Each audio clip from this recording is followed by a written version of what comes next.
오늘 우리에게 주신 말씀은 시편 119편 169절로 176절입니다. 제가 봉독하겠습니다. 거룩하신 하나님의 말씀입니다. 여호와여, 나의 부르짖음이 주의 앞에 이르게 하시고 주의 말씀대로 나를 깨닫게 하소서. 나의 간구가 주의 앞에 이르게 하시고 주의 말씀대로 나를 건지소서. 주께서 율례를 내게 가르치심으로 내 입술이 주를 찬양하리이다. 주의 모든 계명들이 의로움으로 내 혀가 주의 말씀을 노래하리이다. 내가 주의 법도를 택하였사오니 주의 손이 항상 나의 도움이 되게 하소서. 여호와여, 내가 주의 구원을 사모하였사오며 주의 율법을 즐거워하나이다. 내 영혼을 살게 하소서. 그리하시면 주를 찬송하리이다. 주의 규례들이 나를 돕게 하소서. 이른 양같이 내가 방황하오니 주의 종을 찾으소서. 내가 주의 계명들을 잊지 아니함이니이다. 아멘. 사랑하는 우리 말씀상 공동체 성도 여러분, 오늘 우리는 시편 119편 마지막 후반부를 중심으로 말씀을 나누고자 합니다. 이 시편 119편은 처음부터 끝까지 하나님의 말씀을 사랑하고 그 계명을 붙들고 율례를 즐거워했다고 고백해 오고 있습니다. 하나님의 말씀이 이 시편을 작성한 시인의 기쁨이었고, 말씀이 삶의 그의 기준이었고, 말씀은 그의 삶을 붙드는 힘이었습니다. 그렇기 때문에 우리가 이 시편의 마지막 결론이 어디를 향해서 나가고 있는지, 어디에 도달하는지 우리가 유심히 한번 살펴보려고 하는데, 176절이라 되는 이 긴 시를 통해서 시인이 계속적으로 하나님의 말씀이 우리의 인생이요 기쁨이요 생명의 근원임을 반복해서 노래하고 있습니다. 이것을 통해서 우리가 알 수 있는 것은 무엇이냐면, 하나님의 말씀을 통해서 하나님의 그 깊은 사랑을 깨닫게 되었고, 그 하나님의 말씀에 순종할 때 진정한 복이 여기에 있음을 깨닫게 되고, 생명이 하나님의 말씀 속에 있다, 그러면서 참된 만족을 그 삶 속에서 누리고 있다라고 고백하는 것을 우리가 알 수 있습니다. 정리하자면 이 시편 119편은 하나님과의 깊은 관계 속에서 말씀을 붙들면서 그 구원에 이르는 여정을 하나의 긴 시로 풀어낸 고백이라고 할 수 있는 것이죠. 그런데 오늘 우리가 읽은 이 마지막 단락에서 시편을 작성한 이 시인이 그 모든 고백 끝에서 자기가 어떤 사람인지 깨닫게 되는, 자기 자신을 인지하게 되는 깨달음에 도달하게 됩니다. 그래서 우리가 한번 살펴보고자 하는데, 169절에서 하나님께 부르짖습니다. 그러면서 그의 기도가 하나님께 이르기를 소원합니다. 그런데 여기서 우리가 짚어야 할 것은 기도의 상달에 있는 것이 아니라 하나님과의 관계, 그 관계의 문제를 짚고 있는 것을 깨달아야 합니다. 거리의 문제가 아니라는 것이죠. 아무리 거리가 가깝다라고 하더라도 관계가 소원하면 그 거리가 무색해지듯이 우리와 하나님과의 관계가 어떠한지 짚어야 합니다. 그러면서 시인이 이렇게 고백하죠. 주의 말씀대로 나를 깨닫게 하소서. 시인은 하나님의 말씀을 잘 알고 사랑하면서 그것을 지키고 말씀을 즐거워하는 사람입니다. 특이하게 말씀을 더 알게 하소서가 아니라 하나님의 말씀으로 나를 깨닫게 하소서라고 고백하고 있죠. 아는 것과 깨닫는 것은 굉장히 큰 차이가 있습니다. 아는 것은 지식으로만 머물 수밖에 없는데, 깨닫는 것은 행동하게 만든다라는 것이죠. 그 아는 지식을 행동하게 만든다라는 겁니다.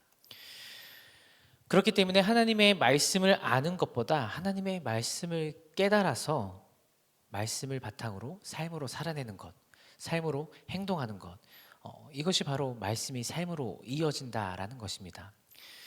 사랑하는 우리 말씀상 공동체 성도 여러분들의 모든 삶 속에 말씀이 매일매일마다 깨달아져서 삶으로 그 하나님의 말씀이 드러나기를 주님의 이름으로 축복합니다.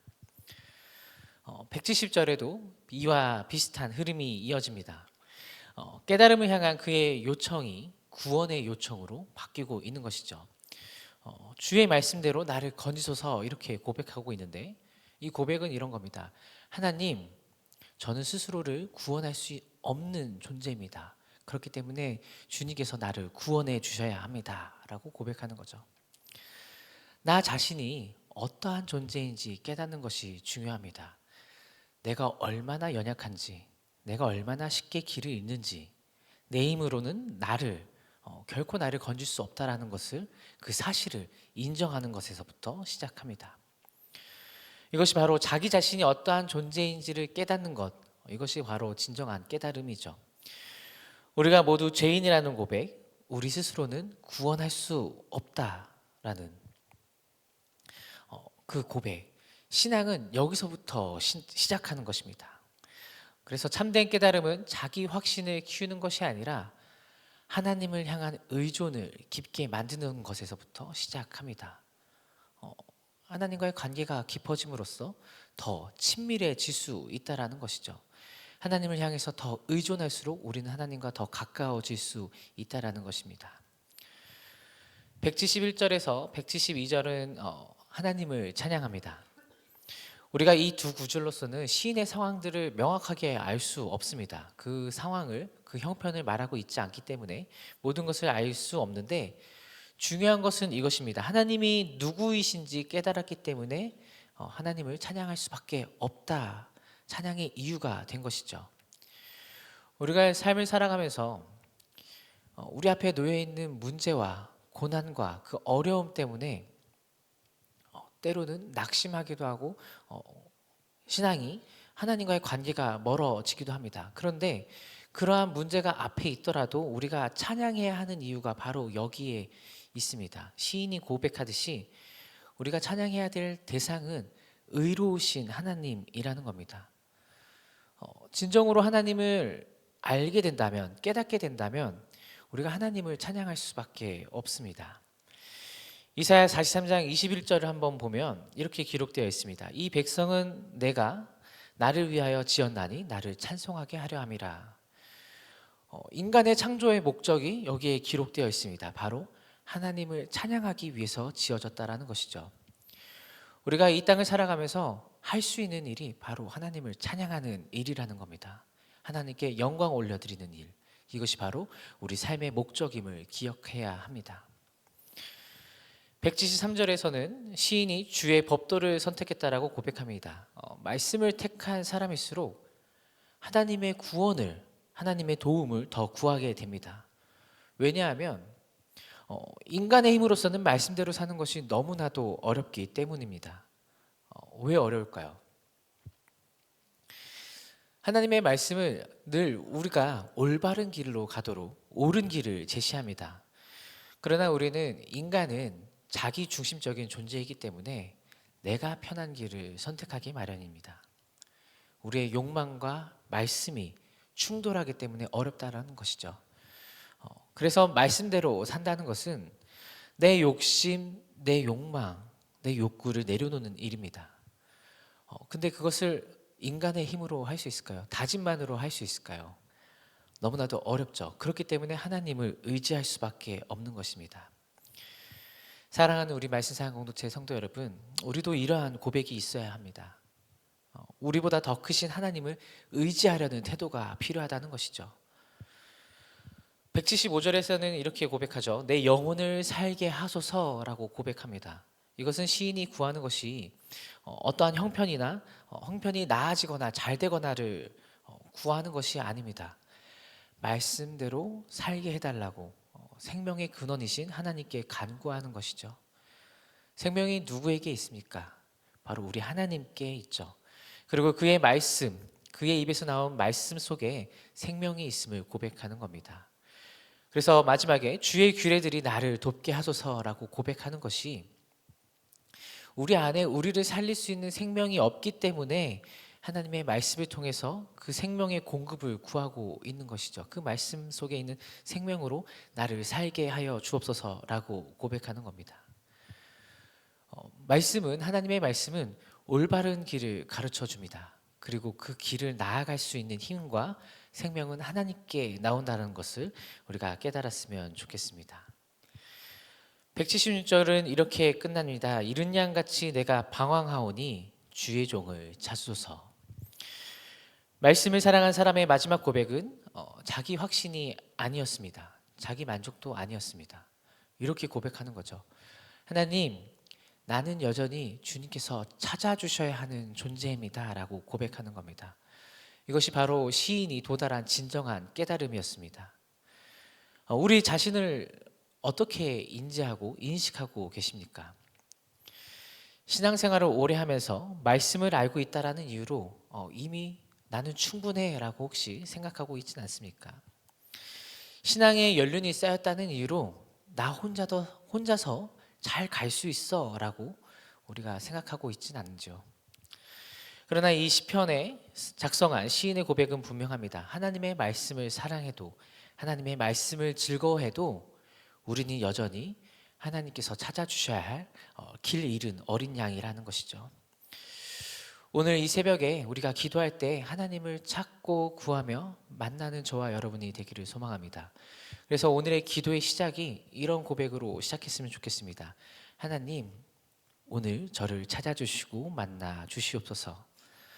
하나님과의 친밀한 교제 속에서 오늘의 삶이 복된 삶이 되기를 주님의 이름으로 축복합니다. 기도하겠습니다. 오늘 새벽 말씀 앞에 서게 하시니 하나님, 너무나도 감사합니다. 우리가 말씀을 잘 알고 있다고 여기며 스스로 강하다고 착각했던 마음을 내려놓습니다. 우리는 여전히 주님이 찾아주셔야 하는 이른 양입니다. 사랑하는 주님, 이 시간 주님의 말씀대로 우리 자신을 깨닫게 하시고 우리의 힘이 아니라 주님의 손에 의지하며 살게 하옵소서. 오늘의 삶을 주님이 찾아주시는 그 은혜대로 살게 하시고 말씀을 삶으로 살아내는 우리 모두가 되게 하옵소서. 감사드리며 이 모든 말씀 예수 그리스도의 이름으로 기도드립니다. 아멘. 함께 공동 기도 제목을 읽고 기도하도록 하겠습니다. 지금 들은 말씀이 내 삶으로 이어지게 하옵소서. 동네세매주 성경 말씀 묵상과 순장들의 헌신을 통해 모든 동네가 말씀과 기도로 세워지게 하옵소서. 2026년 새해를 맞아 하나님과의 관계가 더 깊어지는 말씀상 공동체가 되게 하옵소서. 이 나라를 하나님의 공의와 정의로 다스려 주시고 대통령과 모든 지도자들이 하나님을 두려워하며 국정을 겸손과 정직으로 운영하게 하옵소서. 캄보디아의 티운 꾼티어 양의 치료가 순탄하게 잘 이루어지게 하옵소서. 육체의 질병과 마음의 질병으로 고통받는 지체들에게 회복과 위로를 부어 주옵소서. 함께 읽으신 공동 기도 제목과 가지고 나오신 개인의 기도 제목들 같이 놓고 기도하시다가 우리 삶의 자리로 나가겠습니다. 함께 기도하겠습니다. 하나님 아버지, 오늘 우리에게 주신 말씀을 감사합니다. 이 말씀이 하나님 예배당 안에 머물지 않고 우리의 일상으로 우리의 삶 가운데로 흘러가게 하여 주옵소서. 오늘 아침에 출근길에서도 가정길에서도 일터에서도 하나님의 말씀이 우리의 생각과 말과 행동을